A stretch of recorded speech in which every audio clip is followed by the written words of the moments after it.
تو خدا نے اپنے ان پیاروں کو، اپنے ان اولیاء کو اپنی اس کائنات کا اور اس زمین کا مالک بنا دیا ہے۔ کیا کر دیا ہے؟ مالک بنا دیا ہے۔ اس کی حکومت ان کو عطا کرتی ہے۔ پھر حکومت عطا کر کے اکیلا نہیں چھوڑا، حکومت عطا کر کے کس چیز کو سمجھ آ رہا ہے بھائی؟ سب کو آ رہا ہے؟ پھر سبھی بولیں گے۔ ان کو مالک بنا کے اکیلا نہیں چھوڑا، بلکہ ان کے ساتھ خود بھی حفاظت کرتا ہے۔ ان کے ساتھ خود بھی حفاظت کرتا ہے۔ اگر یہ سوتا ہے نا تو پھر ان کی ہر چیز کی وہ خود حفاظت کرتا ہے۔ اللہ کی مقبول ولیہ اور ولیہ کاملہ حضرت رابعہ بصری رحمۃ اللہ علیہا ایک رات نا نماز پڑھتے پڑھتے تھک گئی، عبادت کرتے بولتے کیوں نہیں یار آپ؟ عبادت کرتے تھک گئی تو سو گئی، تھک گئی تو سو گئی۔ اسی دوران ایک چور آپ کے کمرے میں آ گھسا، ایک چور آپ کے مکان میں آ گھسا، آپ کے سامان کی گٹھڑی باندھ کے چاہ کے اٹھا کے چلا جاؤ۔ گٹھڑی اٹھائی تو اندھا ہو گیا۔ کیا ہوا؟ جب تک آپ سارے نہیں بولیں گے میں آگے نہیں چلوں گا، نابینا ہو گیا۔ کیا ہوا؟ نابینا ہو گیا۔ اس نے گھبرا کے گٹھڑی رکھی تو پھر بینا ہو گیا، بینائی دوبارہ لوٹ آئی۔ چور تھا، لالچی تھا، اس نے سمجھا کہ شاید ویسے ہی کوئی میرے ساتھ واقعہ ہو گیا ہے، حادثہ ہو گیا، مجھے یوں یہ وہم ہوا ہے۔ اس نے پھر اٹھائی جانا چاہا، پھر اندھا ہو گیا۔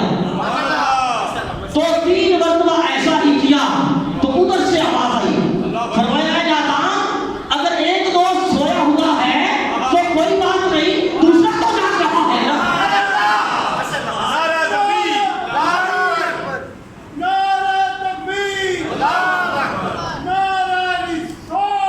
یا رسول اللہ، یا فرمایا جب سے رابعہ نے اپنے آپ کو ہمارے سپرد کیا ہے نا، اس وقت سے لے کر آج تک شیطان کو بھی یہ طاقت ہے کہ رابعہ کے پاس پھٹک سکے۔ تو پھر چور بیچارہ کس کھیت کی بولی ہے؟ چور کی کیا طاقت ہے کہ وہ آپ کے پاس پھٹک سکے؟ شیطان کو یہ طاقت نہیں۔ تو مطلب کیا ہے کہ وہ ان کو تنہا نہیں چھوڑتا، بلکہ ان کے ساتھ خود بھی حفاظت کرتا رہتا۔ اور حضرت رابعہ بصریہ رحمۃ اللہ علیہا آپ اللہ کی وہ مقبول ولیہ ہے، اللہ کی وہ بندی ہے، وہ مقبول ولیہ ہے۔ جس رات آپ پیدا ہوئی نا تو میرے آقا نے آپ کے والد محترم کو خود آ کے خوشخبری دی۔ حضرت رابعہ کی میرے آقا نے تعریف فرمائی۔ اس کی وجہ کیا تھی؟ اس کی وجہ یہ تھی کہ آپ کے والد محترم غریب تھے۔ کیا ہے؟ سب بولیے کیا ہے؟ آپ کے والد غریب تھے، اور حضرت رابعہ سے پہلے ان کی 3 بیٹیاں اور بھی تھیں، 3 بیٹیاں اور بھی تھیں، چوتھی حضرت رابعہ تھی۔ آپ کو رابعہ کہتے ہی اسی لیے ہیں کیونکہ رابعہ کا معنی ہے چوتھے نمبر والی عورت، اسی وجہ سے آپ کو رابعہ کہا جاتا ہے۔ تو آپ سے پہلے آپ کی 3 بہنیں اور بھی تھیں۔ میں نے عرض کیا آپ کے والد محترم غریب تھے۔ جس رات آپ کی پیدائش ہوئی گھر میں خرچ کرنے کے لیے کچھ نہیں تھا، گھر میں خرچ کرنے کے لیے کچھ نہیں تھا، بس اسی فکر میں سو گئے۔ حضرت رابعہ کے والد ماجد اسی فکر میں سو گئے کہ کیا خرچ کریں گے، بس وہ سوئے تھے۔ امت کے غمخوار آقا نے کرم فرمایا، ان کو دیدار عطا فرمایا اور فرمایا کہ غم نہ کر، یہ لڑکی جو پیدا ہوئی ہے نا یہ بڑی برگزیدہ اور اللہ کی مقبول ہوگی، یہ بڑی برگزیدہ اور کیا ہوگی؟ اللہ کی مقبول بندی ہوگی، غم نہ کر۔ اور فرمایا کہ میری طرف سے ایک کاغذ پہ لکھ کے امیر بصرہ کو یہ پیغام پہنچا۔ کس نے فرمایا؟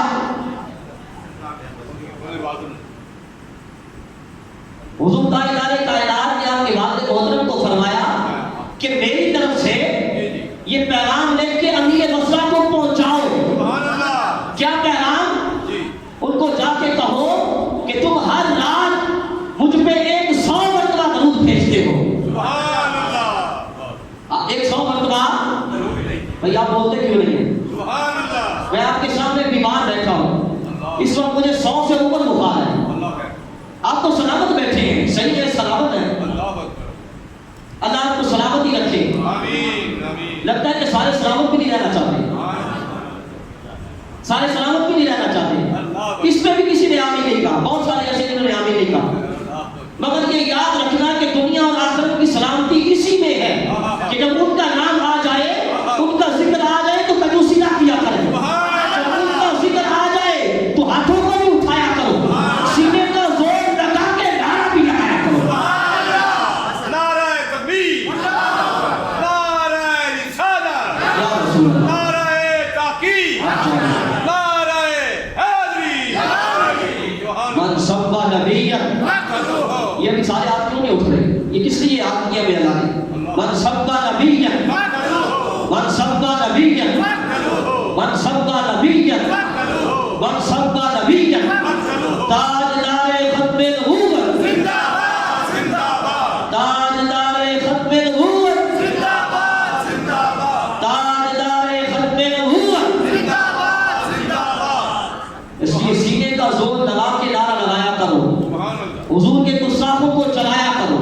آپ نعرے لگاتے ہیں، ان کے سینے میں سیدھی گولیاں لگتی ہیں، پتہ چل گیا آپ کو؟ یہ نعرے نہیں ہیں آپ کی، یہ گولیاں ہیں، گستاخوں کے سینوں میں سیدھی لگتی ہیں۔ تو اس سے پتہ یہ چلا، میں عرض کر رہا تھا میرے آقا نے ان کو فرمایا کہ غم نہ کر، تو اس سے پتہ یہ چلا میرے آقا امت کے حالات کو آج بھی جانتے ہیں، امت کے حالات کو آج بھی جانتے ہیں، اور ساتھ فرمایا اس کو کہنا ہر روز تو ہر رات تم 100 مرتبہ مجھ پہ درود بھیجتے ہو، اور ہر جمعہ کی رات کو 400 مرتبہ بھیجتے ہو، مگر یہ جو جمعہ گزرا ہے نا، اس جمعہ کو تم درود بھیجنا بھول گئے ہو، اس لیے اس کے کفارہ میں اس شخص کو 400 کی لال اس کو دے دو۔ نعرہ تکبیر، نعرہ رسالت، یا رسول اللہ، نعرہ تحقیق، آپ چلا گیا، نعرہ حیدری، سبحان اللہ۔ تو اس سے پتا چلا کہ میرے آقا امت کے حالات کو آج بھی جانتے ہیں، اور محتاجوں کی مدد آج بھی فرماتے ہیں، محتاجوں کی مدد آج بھی فرماتے ہیں، آج بھی فرماتے ہیں۔ اور اس کے ساتھ یہ بھی پتا چلا کہ درود بھیجنے والا بندہ جو ہوتا ہے اس کے ساتھ میرے آقا خصوصی پیار فرماتے ہیں۔ نعرہ تکبیر، نعرہ رسالت، یا رسول اللہ، نعرہ رسالت، یا رسول اللہ، نعرہ رسالت، یا رسول اللہ۔ سبحان اللہ، سبحان اللہ۔ کیونکہ اگر میرے آقا چاہتے خواب میں آ کے حضرت رابعہ کے والد محترم کو مال و دولت کی عطا فرما دیتے، سبحان اللہ، مال و دولت کی عطا فرما دیتے، مگر امیر مسئلہ کے پاس بھیجا، کیوں؟ وہ درود بھیجتا تھا، اس کے پاس بھیجنا یہ میرے آقا کا اس پہ کرم اور انعام ہے، قیام ہے، یہ اس کے ساتھ میرے آقا کا خصوصی پیار ہے۔ کیا ہے؟ خصوصی پیار ہے، درود بھیجنے والوں کے ساتھ خصوصی پیار فرماتے ہیں، اور میرے آقا یہ بھی جانتے ہیں کہ کون کون درود بھیجتا ہے، کون کون بھیجتا ہے اور کس دن بھیجتا ہے، کس دن بھیجتا ہے اور کتنی بار بھیجتا ہے۔ میرے آقا آپ کو بھی جانتے ہیں، حضور آپ کو دیکھ رہے ہیں، حضور آپ کو دیکھ رہے ہیں کہ کون کون میرا ذکر سن کے سبحان اللہ کی سبائے لگا رہا ہے، حضور دیکھ رہے ہیں کہ کون کو میرا ذکر کے اندر اپنا سن کے نعرے لگا رہا ہے، اور کون میرا ذکر سن کے راضی ہو رہا ہے، اور کون منہ بنا کے بیٹھا ہوا ہے۔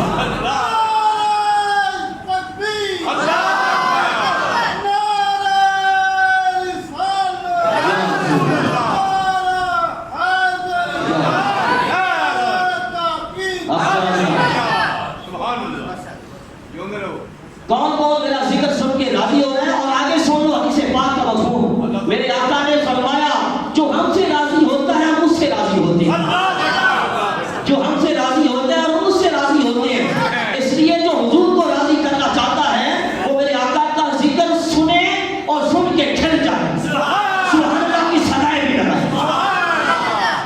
اللہ اکبر، اللہ تعالیٰ تعالیٰ سے تو وہ حضرت رابعہ کے والد محترم روتے ہوئے اٹھے، صبح روتے ہوئے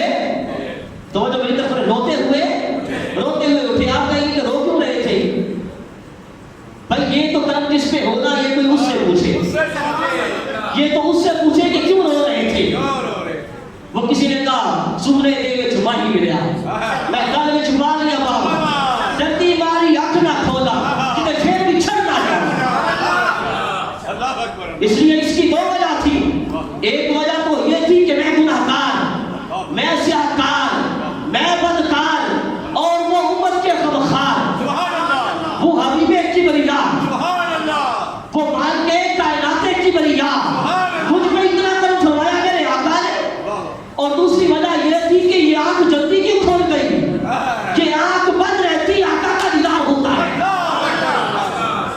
سبحان اللہ روتے ہوئے اٹھے آقا کا فرمان ہی کاغذ پہ لکھا اللہ امیر بصرہ کے دربار میں پہنچے اور اس کے دربار کے ذریعے وہ پیغام آقا کا اس کو پہنچایا جب اس نے پیغام دیکھا تو حج میں آ گیا اللہ اکبر یعنی مطلب کیا وہ صرف دنیا کی دولت سے امیر نہیں تھا وہ عشق مصطفیٰ سے بھی امیر تھا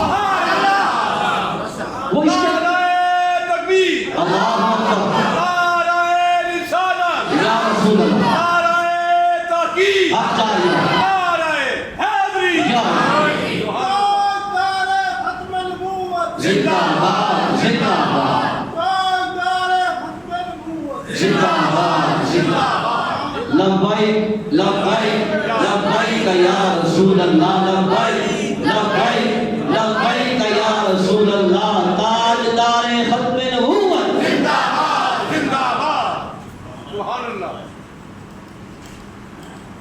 وہ عاشق تھا فجر میں آ گیا حضور اللہ فقط بخش نجمیری کشف المعجوب میں لکھتے ہیں اور حضور بابا فریدوری گنج شکر رضی اللہ تعالیٰ عنہ اسرار الاولیاء میں لکھتے ہیں فرماتے ہیں کہ بنی اسرائیل میں ایک عبادت گزار بابا 70 سال میں عبادت میں تھا کتنے؟ بڑا آسان سا لفظ ہے سارے بولنے تو بڑا ایزی ہے بولنا سب کو سمجھ بھی آیا ہوگا کتنے سال سے 70 سال سے عبادت میں تھا 70 سال کے بعد وقت کے پیغمبر کو یہ حکم آیا کہ جاؤ فلاں بندے کو کہو کہ یوں ہی عبادت میں مشقت نہ اٹھائے کیونکہ ہم نے اس کی عبادت کو قبول نہیں کیا ہم نے اس کی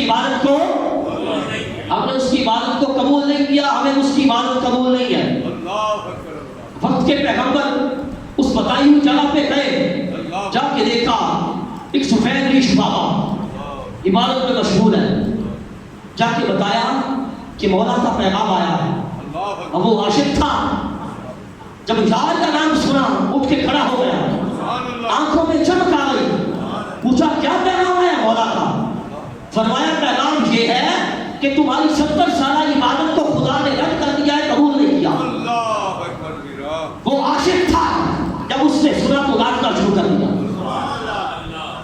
فجر میں آ گیا وقت شروع کر دیا رقص کرنے لگا پوچھا کہ بھائی آپ کی تو 70 سالہ عبادت رد ہو گئی آپ کو تو چاہیے تھا آپ روتے چیختے تڑپتے مر جاتے آپ الٹا خوشی سے ناچ رہے اب ان کو تو پتا تھا ہمیں بتا رہے ہیں ہماری تعلیم ہو رہی ہے ہماری تربیت ہو رہی ہے ان سے پوچھ کے ہمیں بتایا جا رہا ہے اللہ کے نبی کو تو پتا تھا کہ بھئی تو روتا تڑپتا چیختا مر جاتا تو الٹا خوشی سے ناچ رہا ہے بات کیا ہے تو اس عاشق نے یہ کہا وہ عبادت کو قبول کرے یا رد کرے میں نہ اس لیے لاؤں کہ میرا کام ہو گیا میں اس لیے ناچ رہا ہوں کہ میرا کام ہو گیا اس نے پیغام بھیجا ہے کہ عبادت قبول نہیں کی رد کی میں تو اس لیے ناچ رہا ہوں کہ اس نے مجھے یاد تو کیا ہے وہ عبادت قبول کرے یا رد کرے یہ اس کی مرضی میں تو اس لیے ناچ رہا ہوں کہ اس کے شرح میں تو آ گیا ہوں نا تو اسی طرح وہ امیر بصرہ جو تھا کہ اس نے آقا کا پیغام سنا تو وہ بھی فجر میں آ گیا کہ مجھے حضور نے یاد کیا ہے مجھے میرے آقا نے یاد فرمایا ہے فجر میں آئے اور ساتھ فرمایا کہ اسی شکرانے میں 10,000 دینار فقیروں میں تقسیم کر دیے جائیں 10,000 دینار فقیروں میں تقسیم کر دیے جائیں اور 400 دینار اس بزرگ شخص کو عطا کر دیے جائیں جو آقا کا یہ پیغام لے کے آیا ہے اور ساتھ کہا کہ ان کو اندر لایا جائے تاکہ ان کی میں زیارت بھی کروں مگر ساتھ ہی اٹھ کے کھڑا ہوا ہے ایک کہا نہیں یہ خلاف ادب ہے کیا ہے سب بولیے بھائی یہ کیا ہے یہ کیا ہے سب یہ خلاف ادب ہے کہ ان کو اندر بلا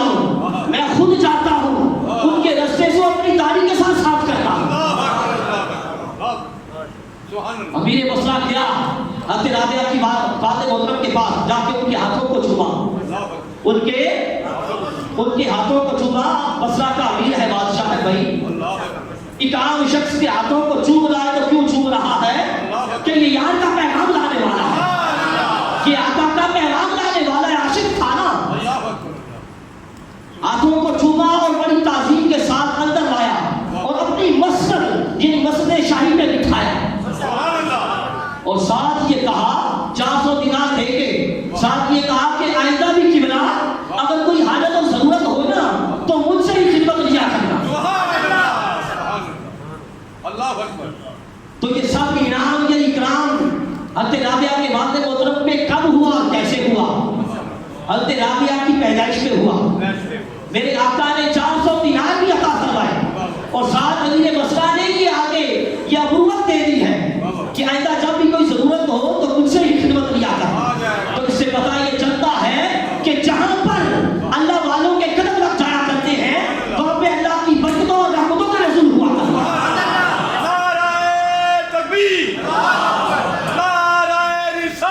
یا رسول اللہ, نعرہ تحقیق, لبیک لبیک لبیک. ایسے نہیں, سینے کا زور لگا کے ایسے نعرہ لگانا ہے کہ یہ نعرہ شیر ربانی کے دربار جائے, شیر ربانی کے دربار سے ہوتا ہوا مدینے والے آقا کے دربار میں پہنچا. لبیک لبیک لبیک یا رسول اللہ, لبیک لبیک لبیک یا رسول اللہ, لبیک لبیک لبیک یا رسول اللہ. تاجدار ختم نبوت زندہ باد زندہ باد, تاجدار ختم نبوت زندہ باد زندہ باد, تاجدار ختم نبوت زندہ باد زندہ باد. سبحان اللہ. جہاں اللہ والوں کے قدم لگ جاتے ہیں نا وہاں پہ اللہ کی برکتوں کا نزول ہوا کرتا ہے. حضرت مفتی محمد امین نقشبندی رحمۃ اللہ علیہ فیصلہ آباد والے آپ اپنی یہ کتاب میں لکھتے ہیں اور فرماتے ہیں کہ میں حضرت میاں صاحب جامعہ میاں صاحب میں پڑھا کرتا تھا, اس مدرسے میں پڑھتے رہے نا. اپنی کتاب میں لکھتے ہیں کہ ایک دن عصر کے وقت کچھ طلباء کے ساتھ میں سیر کر کے اڈا کی طرف نکل گیا اور اڈا سے آگے مشرق کی طرف کھیتوں میں چلا گیا طلباء کے ساتھ. آگے آموں کا ایک باغ آ گیا, کیا ہوا؟ آموں کا ایک باغ آیا اور وہاں ایک زمیندار بھی موجود تھا. اس زمیندار نے ایک درخت کی طرف اشارہ کر کے کہا کہ یہ درخت جو ہے یہ خشک ہو کے سوکھ گیا تھا. کیا ہو گیا تھا؟ یہ سوکھ گیا تھا. پھر کیا ہوا؟ ایک دن ادھر شیر ربانی آ گئے. کیا ہوا؟ ایک دن یہاں اس طرف شیر ربانی آ گئے اور حضور شیر ربانی نے اس درخت کے نیچے وضو فرمایا.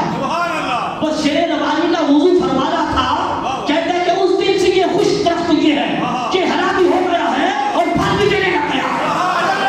نعرہ تکبیر, نعرہ رسالت, نعرہ تحقیق, نعرہ حیدری, فیضان شیر ربانی, فیضان شیر ربانی, فیضان شیر ربانی. سبحان اللہ. یہ شان ہے خدمت کاروں کی, سردار کا عالم کیا ہے؟ یہ شان ہے خدمت کاروں کی, سردار کا عالم کیا ہوگا؟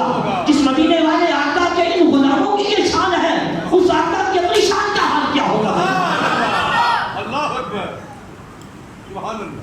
تو اللہ والوں کے جہاں قدم لگ جاتے ہیں نا اور جس چیز کے ساتھ, اسی طرح مجھے ایک اور واقعہ یاد آ گیا. ایک مرتبہ حضرت محمد مبارک اور حضرت ابراہیم بن ادم رضی اللہ تعالیٰ عنہما بیت المقدس کی طرف جا رہے ہیں. کدھر؟ سب بولیے بیت المقدس کی طرف جا رہے ہیں. دیکھا کہ راستے میں ایک انار کا درخت ہے, انار کا ایک درخت ہے. دوپہر کا وقت تھا, آرام کے لیے اس درخت کے نیچے بیٹھے.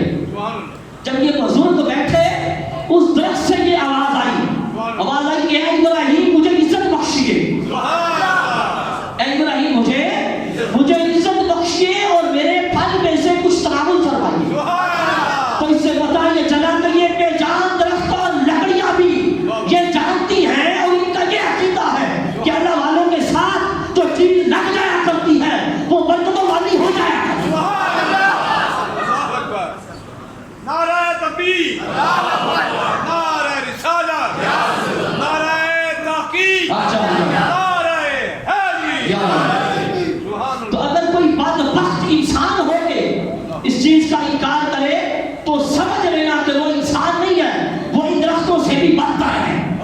ان خشک لکڑیوں سے کیا ہے وہ بے جان درختوں سے بنتا ہے. اس سے یہ درخت اچھے ہیں جن کا عقیدہ یہ ہے, جن کا عقیدہ یہ ہے.